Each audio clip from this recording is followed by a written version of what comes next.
మహారాష్ట్ర ప్రభుత్వం సంచలన నిర్ణయం తీసుకుంది. ఆవును రాజమాతగా ప్రకటిస్తూ ఉత్తర్వులు జారీ చేసింది.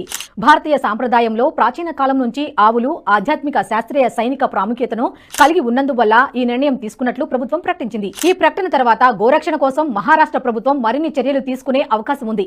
ఈ నిర్ణయం ద్వారా దేశీయ ఆవుల పెంపకాన్ని ప్రోత్సహించడానికి వీలవుతుంది. ఏటా కొన్ని లక్షల్లో గోవులు అక్రమంగా కబేళాలకు తరలిపోతున్నాయి.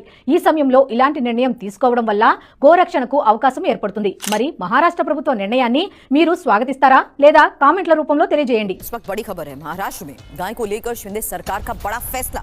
महाराष्ट्र में गाय को राजमाता गौमाता का दर्जा। शिंदे सरकार ने गाय को राजमाता गौमाता का दर्जा दिया है।